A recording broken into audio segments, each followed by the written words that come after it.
Hello students, welcome back on chemistry by Kalpana Yadav. तो बच्चों, आज हम जेई नीट के कुछ स्पेशल टॉपिक्स और उनके कुछ स्पेशल क्वेश्चंस डिस्कस करेंगे ताकि हमें उस पर्टिकुलर टॉपिक के बारे में अच्छे से पता चल जाए। ठीक है, तो बिना टाइम वेस्ट करें कुछ ऐसे क्वेश्चन जो केमिकल बॉन्डिंग से जेई और नीट में रिपीटेशन के साथ में हर बार ही आते हैं। तो हमें कई बार क्या है, छोटे से कंफ्यूजन की वजह से हमारे वो क्वेश्चंस गलत हो जाते हैं, राइट। तो सबसे पहले तो हम उस टॉपिक के बारे में बताएंगे, फिर ये जो नंबर ऑफ क्वेश्चंस हैं जिस तरह के आते हैं वो डिस्कस करेंगे। तो बिना टाइम वेस्ट करें शुरू करते हैं। फेजांस रूल। केमिकल बॉन्डिंग में बेटा आपने एक रूल पढ़ा होगा, फेजांस रूल। अब काफी बच्चे क्या है, फेजांस रूल को पढ़ तो लेते हैं, लेकिन बाद में जब क्वेश्चन करने बैठते हैं लाइक सोल्युबिलिटी के, है ना, थर्मल स्टेबिलिटी के, इस तरह के मेल्टिंग पॉइंट के क्वेश्चन जब हम करते हैं तो वो लगते नहीं है। तो उसका रीजन क्या होता है, हम किसी भी क्वेश्चन किसी भी टॉपिक को बहुत अच्छे से नहीं पढ़ते। फेजांस रूल होता क्या है बेसिकली, सबसे पहले केमिकल बॉन्डिंग में हमने दो टाइप के बॉन्ड पढ़े, आयनिक बॉन्ड और कोवलेंट बॉन्ड। तो सबसे पहले तो हम आयनिक बॉन्ड के बारे में डिस्कस करते हैं। तो कोई भी आयनिक बॉन्ड 100% आयनिक बॉन्ड नहीं होता, कुछ परसेंट उसमें कोवलेंट कैरेक्टर होते हैं। तो इन कोवलेंट कैरेक्टर को डिसाइड करने के लिए जिसने ये रूल दिया उसका नाम था फेजान। तो उसी को बोलते हैं फेजांस रूल, कि आयनिक बॉन्ड में आयनिक कैरेक्टर 100% नहीं होते, कुछ परसेंट कोवलेंट कैरेक्टर्स होते हैं। तो इसको पर्टिकुलर फेजांस रूल के अंडर पढ़ते हैं। ठीक है, अब आते हैं फेजांस रूल होता क्या है, उसको आप लोगों ने चेकआउट कैसे करना है। फेजांस रूल दो चीजों पर वर्क करता है। पहली चीज है पोलराइजेशन। पोलराइजेशन सभी बच्चे अपने नोट्स भी बना ले या फिर इसका स्क्रीनशॉट रखें। ठीक है, पोलराइजेशन। और दूसरी चीज होती है पोलराइजिबिलिटी। पोलराइजिबिलिटी क्या होती है, ध्यान से देखो। देखो पोलराइजेशन क्या होता है, मान लो कोई भी चीज ऐसी है जो दूसरी चीज को डिफॉर्म करती है, तो ये जो पर्टिकुलर वर्ड है ये होता है पोलराइजेशन। और जो चीज डिफॉर्म होती है, जो उसकी कैपेसिटी होती है डिफॉर्म होने की, वो होती है पोलराइजिबिलिटी। तो इधर देखिए, ध्यान से देखिए, मैं तुम्हारे सामने दो साइड बनाती हूँ। जैसे मान लीजिए मेरे पास में एक ही कैटायन है, दूसरा कैटायन ये है, ठीक है। और इधर ये जो एनायन है, एक ये एनायन है और एक एनायन है ये, सपोज करो। तो पहले हम इसके साथ में रिलेट करके देखेंगे। ये है ना, साइज जो है कैटायन का वो बहुत छोटा है, बहुत छोटा है। तो ये जो इलेक्ट्रॉन के क्लाउड्स है ना, इलेक्ट्रॉन्स के क्लाउड है ना, यहाँ तक इसकी डिस्टेंस देख लीजिए। इन इलेक्ट्रॉन के क्लाउड्स को डिफॉर्म करना स्टार्ट कर देगा। तो जैसे डिफॉर्मेशन होगा, जो ये राउंड तुम्हें जो स्फेरिकल शेप दिख रही है, ये इस तरह से डिफॉर्म हो जाएगी। ठीक है, इस पर्टिकुलर वर्ड को बोलते हैं पोलराइजेशन। जब एनायन का साइज कैटायन बिगाड़ देता है, that is known as polarisation. ठीक है, दूसरा देखिए, अब इसी से रिलेट करके देखेंगे। ठीक है, ये है कैटायन और ये है एनायन। इसमें जो कैटायन है उस एनायन पर अगर अब अटैक कर रहा है, दैट मीन्स इलेक्ट्रॉन के क्लाउड्स को डिफॉर्म कर रहा है। तो इसको सरफेस एरिया देखो, साइज बड़ा मिल गया ना, साइज बड़ा मिल गया तो ज्यादा इलेक्ट्रॉन्स को डिफॉर्म करना शुरू कर देगा, तो साइज को बिगाड़ देगा। तो एनायन का साइज जितना बड़ा होता है, डिफॉर्मेशन उतना अच्छा होता है। ठीक है, और कैटायन का साइज जितना छोटा होता है, जैसे कोई भी चीज, जैसे यहाँ पर इसी को देख लीजिए, इसका साइज बड़ा है। ठीक है, तो इसका साइज जो बड़ा है वो इसको कम स्ट्रॉन्गली अटैक कर पाएगा। लाइक जैसे ऐसे मान लीजिए कि कोई भी चीज़ हम ऊपर फेंकते हैं तो जो हैवी होती है वो कम ही डिस्टेंस ट्रेवल करके वापस आ जाती है, बट जो छोटी होती है, छोटे जो पत्थर होते हैं वो बहुत ज़्यादा डिस्टेंस ट्रेवल करके आते हैं। दैट मीन्स जितना ज़्यादा कैटायन का साइज बढ़ेगा, डिफॉर्मेशन उतना कम होगा, और जितना कम कैटायन का साइज रहेगा, डिफॉर्मेशन उतना बेटर होगा। अंडरस्टैंड? सो अब आते हैं पोलराइजेशन किन किन चीज़ों पर डिपेंड करता है और पोलराइजिबिलिटी किन किन चीज़ों पर डिपेंड करती है। तो इधर देखिए, पोलराइजेशन, बस आप इस चीज़ का ध्यान रखना, जो भी साइज होगा, साइज ऑफ कैटायन वो कम होना चाहिए। ठीक है, साइज ऑफ कैटायन कम होना चाहिए। पोलराइजिबिलिटी में साइज ऑफ एनायन बढ़ना चाहिए, ये ज़्यादा होना चाहिए। ठीक है, जितना छोटा कैटायन और जितना बड़ा एनायन, उतनी अच्छा पोलराइजेशन और पोलराइजिबिलिटी पॉसिबल है, उतने ही उसमें कोवलेंट कैरेक्टर बढ़ते हैं। अंडरस्टैंड? दूसरा, चार्ज ऑन कैटायन, जितना बढ़ेगा कैटायन पर चार्ज, जैसे मान लीजिए सोडियम है और एल्यूमिनियम है, इसके ऊपर 3 पॉजिटिव है, इसके ऊपर 1 पॉजिटिव है। तो जितना चार्ज बढ़ता है उतना ही कोवलेंट कैरेक्टर बढ़ता है क्योंकि पोलराइजेशन बढ़ता है, राइट। इसी में यहाँ पर लिख देती हूँ चार्ज ऑन एनायन, जितना ज्यादा बढ़ेगा, जितना ज्यादा एनायन पर चार्ज बढ़ेगा उतना कोवलेंट कैरेक्टर भी बढ़ेगा क्योंकि पोलराइजेबिलिटी उसकी बढ़ेगी। अंडरस्टैंड, जैसे Cl माइनस और PO4 3 माइनस, तो यहाँ पर नेगेटिव चार्ज इसमें ज्यादा है तो इसके कोवलेंट कैरेक्टर इसके कंपैरिजन में ज्यादा होंगे क्योंकि उसकी पोलराइजेबिलिटी ज्यादा होगी। आप एक बार यहाँ तक इसका स्क्रीनशॉट लीजिए, ठीक है। अब इन सब चीजों से हमने सीखा क्या है, ये जो मैं लास्ट में जो चीजें बता रही हूँ इनको आप जरूर नोट डाउन कर लीजिए। यहाँ से मैं अभी रेज कर देती हूँ, ध्यान से देखिए क्या क्या चीजें हमें ध्यान रखनी है। क्या ध्यान रखना है, सबसे पहले फेजान्स रूल से हमने पढ़ा कोवलेंट कैरेक्टर कब बढ़ेंगे, जब पोलराइजेशन बढ़ेगा, पोलराइजेशन बढ़ेगा। तो अगर कोवलेंट कैरेक्टर बढ़ रहे हैं तो आयनिक कैरेक्टर घट जाएंगे, डिक्रीज हो जाएंगे। और आयनिक कैरेक्टर का मतलब क्या होता है, आयनिक बॉन्ड, और जितने भी आयनिक बॉन्ड्स होते हैं वो स्ट्रॉन्ग होते हैं। तो हम ये कह सकते हैं अगर किसी में आयनिक बॉन्ड की टेंडेंसी वीक हो रही है तो उसका मेल्टिंग पॉइंट ऑटोमेटिकली डिक्रीज होगा। ये ध्यान रखना, ये जो क्वेश्चन आता है मेल्टिंग पॉइंट का, इसको आप इस तरह से रिलेट करोगे। अंडरस्टैंड, ये एक तरह का क्वेश्चन है जिसमें मेल्टिंग पॉइंट के बारे में पूछेंगे या कोवलेंट कैरेक्टर के बारे में पूछेंगे, राइट।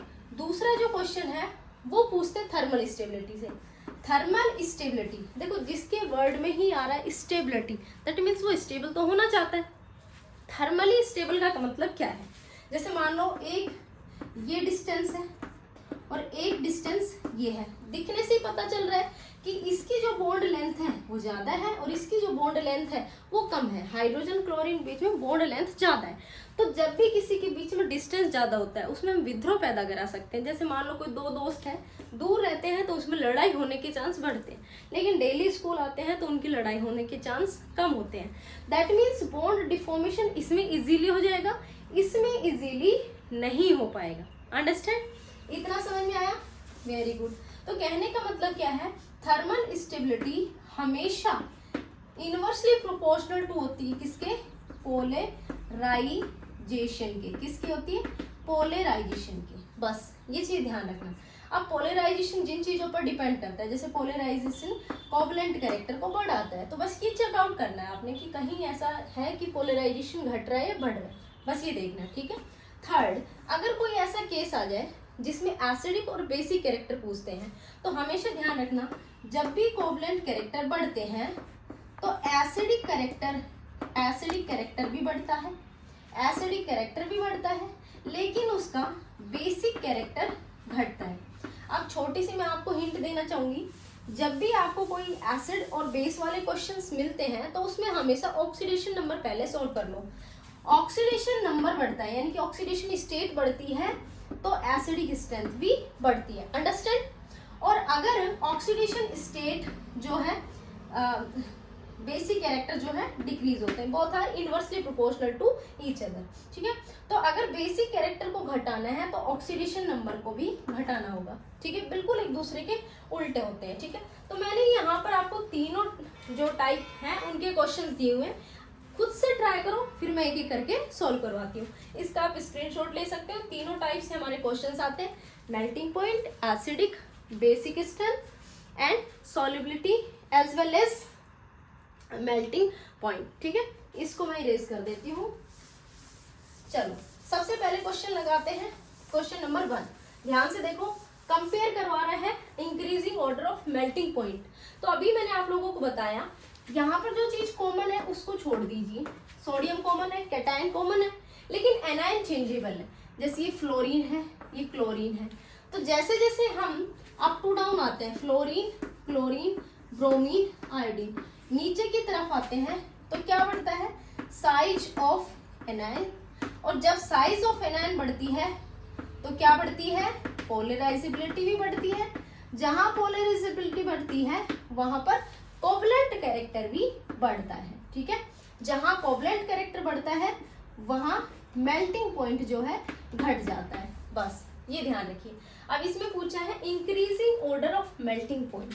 अब increasing order of melting point में सबसे पहले कोवलेंट कैरेक्टर देखिए किसके ज्यादा है, Na के सबसे ज्यादा, फिर Na Br के, फिर NaCl के और फिर NaF के। तो ये हो गया इंक्रीजिंग ऑर्डर कोवलेंट कैरेक्टर का। अब डिक्रीजिंग ऑर्डर और इंक्रीजिंग ऑर्डर के अकॉर्डिंग देख लीजिए, इसमें इंक्रीजिंग ऑर्डर पूछा मेल्टिंग पॉइंट का, तो ऑब्वियसली बात है हम इस तरफ जाएंगे तो यहाँ पर मेल्टिंग पॉइंट का इंक्रीजिंग ऑर्डर आ जाएगा। ठीक है, आई होप सबको ये समझ में आया होगा। दूसरा देखिए, दूसरे में हमने थोड़े से एलिमेंट चेंज कर दिए हैं। जैसे सेकेंड ग्रुप के एलिमेंट है बेटा, मांगे, कार, स्कूटर, बाप, राजी। ठीक है, तो यहाँ पर देखिए बेरिलियम कहीं है क्या? बेरिलियम कहीं नहीं है, बेरियम है। ठीक है, यहाँ देखो magnesium, calcium, strontium and barium, हमारे पास में सारी हैं। स्ट्रोंशियम है, कैल्शियम है और मैग्नीशियम है, तीनों ही है। तो मैग्नीशियम से कैल्शियम, स्ट्रोंशियम एंड बेरियम जो हमारे पास में है उनको देखिए नीचे की तरफ आ रहे, साइज बढ़ रहा है, साइज बढ़ रहा है तो दैट मीन्स उसकी पोलराइजेबिलिटी बढ़ रही है, कोवलेंट कैरेक्टर बढ़ रहे हैं, मेल्टिंग पॉइंट घट जाएगा। अंडरस्टैंड। थर्ड क्वेश्चन देखिए, इसमें हमने कैटायन चेंज कर दिया लेकिन चार्ज देखो ध्यान से, इसके ऊपर +1, इसके ऊपर +2 और इसके ऊपर है +3।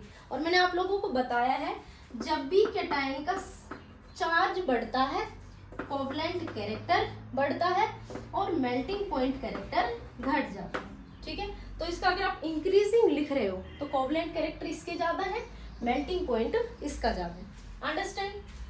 फर्स्ट क्वेश्चन सबको समझ में आया होगा। सेकंड क्वेश्चन देखते हैं, फटाफट से ट्राई करके देखिए, आराम से समझ में आ जाएगा। थोड़ा सा मैंने आपको एक अलग चीज दी है, ZNO, ये सारे अलग हैं और ZNO कुछ अलग है। सबसे पहले एसिडिक या बेसिक स्ट्रेंथ के लिए जब भी क्वेश्चन आता है तो हमें ऑक्सीडेशन नंबर निकालना होता है। इसका है +2, ठीक है, इसका +1, इसका +5 एंड इसका +2। तो ऑब्वियस सी बात है अगर ऑक्सीडेशन स्टेट बढ़ता है तो जब भी ऑक्सीडेशन स्टेट बढ़ता है तो एसिडिक कैरेक्टर बढ़ता है और हमें इंक्रीजिंग ऑर्डर लिखना है। तो नॉर्मल अगर हम देखते हैं तो P2O5 सबसे ज्यादा एसिडिक स्ट्रेंथ रखता है, लेकिन दिक्कत है जब दोनों के पास +2 है तो जिसके पास में स्यूडो नोबल गैस कॉन्फ़िगरेशन आता है, जिसके पास D10 कॉन्फ़िगरेशन आता है, उसके ऑक्सीडेशन स्टेट को आप आगे रखिए, उनकी एसिडिक स्ट्रेंथ ज्यादा होती है। ठीक है, तो यहाँ पर ZNO, उसके बाद में रखेंगे हम MgO और लास्ट में रखेंगे KO2। ठीक है, अब बिल्कुल इसी का जैसा है, एसिडिक और बेसिक कंपेयर करना है तो ये तो हो गया इसका एसिडिक ऑर्डर का इंक्रीजिंग और इधर की तरफ बेसिक स्ट्रेंथ का इंक्रीजिंग ऑर्डर। पहला क्वेश्चन डन। दूसरा लगा के देखिए, ये जो एलिमेंट्स हैं ये बोरॉन फैमिली से हैं, बैंगन, आलू, गाजर, इन, थैला। ठीक है, बोरॉन आई थिंक इसमें किसी में भी नहीं है। यहाँ पर हमारे पास में एल्यूमिनियम है, गैलियम है, इनियम नहीं है, थैलियम है। दैट मीन्स यहाँ से यहाँ की तरफ जाते हैं तो क्या हो रहा है, यहाँ पर ऑक्सीजन जो है इन सब में एनायन जो है कॉमन है। ठीक है, यहाँ से यहाँ की तरफ जाते हैं, साइज बढ़ता है। अब इनका ऑक्सीडेशन नंबर भी निकाल के देख लीजिए। जैसे इसमें TL, एक TL ये है और एक TL ये है, तो जिसका ऑक्सीडेशन नंबर +3 है उसकी एसिडिक स्ट्रेंथ ज़्यादा है और जिसका ऑक्सीडेशन नंबर +1 है उसका बेसिक स्ट्रेंथ ज़्यादा है। समझिए, वेरी गुड। चलो अब आगे स्टार्ट करते हैं। थर्मल स्टेबिलिटी, इसका क्वेश्चन मैं अलग से देती हूँ। थर्मल स्टेबिलिटी कंपेयर करने के लिए हमारे पास में सपोज करो HF, HCl और HBr। पहला क्वेश्चन यही है, HF है, HCl है, HBr है और HI है। इसमें हमें थर्मल स्टेबिलिटी का इंक्रीजिंग ऑर्डर बताना है। तो बताइए कौन सा टॉपिक जो मैंने तुम्हें बताया था, थर्मल स्टेबिलिटी हमेशा पोलराइजेशन के इनवर्सली प्रोपोर्शनल टू होता है। दैट्स इट, बस इतना ध्यान रखना है। तो यहाँ पर देखिए, ध्यान से देखिए, HI के बीच में डिस्टेंस इतना है और HF के बीच में डिस्टेंस इतना है, तो ऑब्वियस सी बात है जिसकी बॉन्ड लेंथ ज़्यादा होती है डिफॉर्मेशन इजीली हो जाता है ना, और जो चीज़ डिफॉर्म हो जाती है वो स्टेबल हो ही नहीं सकती। तो कॉमन अगर आप इसको कॉमनली भी देखना चाहते हो तो भी इसका आंसर आ जाता है। ठीक है, दूसरी चीज़ है पोलराइजेशन। पोलराइजेशन से भी अगर हम देखते हैं तो एनायन जितना ज़्यादा बड़ा साइज रखेगा उसका पोलराइजेशन ज़्यादा होगा, कोवलेंट कैरेक्टर ज़्यादा होगा, लेकिन उसकी थर्मल स्टेबिलिटी कम होगी। ठीक है, तो जब आप इस तरफ मूव करते हो तो कोवलेंट कैरेक्टर बढ़ते हैं, क्या बढ़ते हैं, कोवलेंट कैरेक्टर बढ़ते हैं, बट उसकी थर्मल स्टेबिलिटी घट जाती है, डिक्रीज हो जाती है। ठीक है बच्चों, ये जितने भी टाइप के क्वेश्चंस मैंने कराए हैं ये जेईई नीट में आपको देखने को मिलते ही मिलते हैं। I hope you understand. अगर आपको अच्छा लगा तो चैनल को फटाफट से सब्सक्राइब कर लीजिए। ऐसे बहुत सारे जेईई नीट के सीबीएसई के क्वेश्चंस और रेगुलर लेक्चर्स मैं इस पर अपलोड करूंगी। Thanks for watching.